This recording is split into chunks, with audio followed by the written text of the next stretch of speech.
விளக்கமா சொல்லுங்க.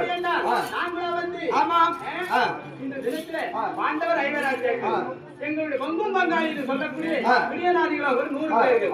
அப்படி இருக்கின்ற போது எங்களை என்னென்ன வஞ்சிகள் செய்தார் தெரியுமா? என்னென்ன வஞ்சிகள் செய்தார்?